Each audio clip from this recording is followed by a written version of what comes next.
intentional exposure to physical and psychological stressors can restore resilience, discipline, and self-mastery. What do you mean by that? So I believe that everything good in life is hard and takes struggle. The harder we are on ourselves, the easier life becomes on us. I mean, this is, you know, ancient wisdom. But we've become so polarized today that on the one side, we pathologize all stress and adversity, as some sort of abuse, Mm-hmm. right? And we try and avoid it, right? Like our institutions, like our higher education, our schools, primarily on the left. But then you get the you know inverse, right? Whereas people glorify stress and adversity, you know, and the more the better. Mm-hmm. But that forgets the second half. Stress is only beneficial when you can recover from it, when it builds capacity, right?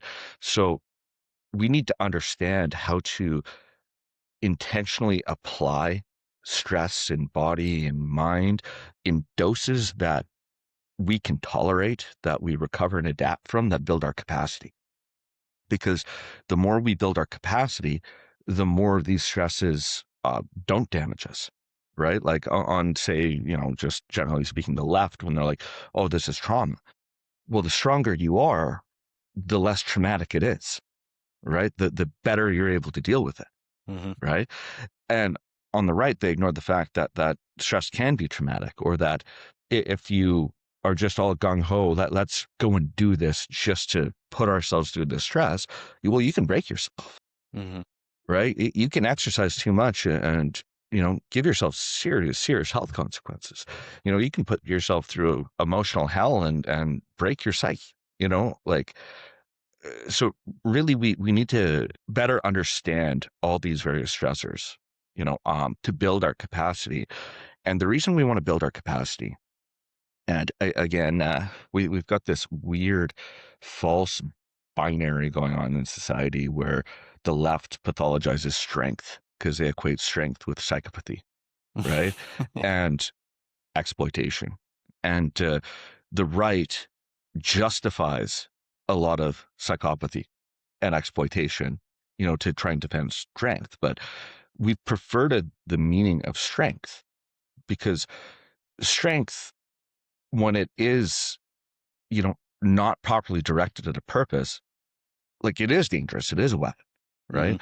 If we're strong in the mind, but insecure about our body and are without purpose, then we can become a weapon against those around us. Same thing if we're strong in the body and weak in the mind and, no purpose, or especially if we're strong in mind and body, but have no purpose, right? We're a Mm-hmm. very dangerous weapon to those around us.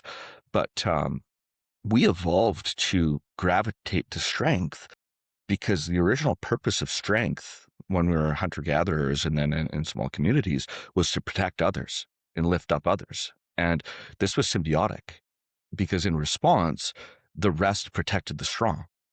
The strong protected the rest, and the rest protected the strong. And if the strong weren't serving the rest, they'd have their throat slit Mm-hmm. in the middle of the night, or people would desert them. They wouldn't follow them. But in these complex societies we've developed, we've slowly been captured, and systems have been put in place which protect the very psychopaths that all throughout history we have tried our best to get out of our tribes, right? Mm-hmm. And protect ourselves from. So we've forgotten the definition and the purpose of strength. And I think, paradoxically and ironically, to remember it, we actually need strength, Yeah. right? We need to gain the capacity and then direct it into a purpose. And we need the capacity to seek the knowledge. And a lot of the knowledge we're going to be seeking is going to be very upsetting, Mm-hmm. right? When we start understanding what are some of the root causes of what's going on in society today, how complex they are, how I want to say, like, virtually impossible to fix through reforms in the way we fix things. So many of the systems we have are so deeply broken that the only way is to start over, right? But starting over is chaotic. So how do we do it? Because chaos always brings new psychopaths, new disaster, and it's usually worse, right? So we're at this very, very difficult predicament in trying to untangle everything we've done to ourselves. And we need strength in order to do this. We need capacity. And then we need to understand ourselves. And then we need to understand other people and small behavior. And then we need to understand human nature in general. And we have to go in that order.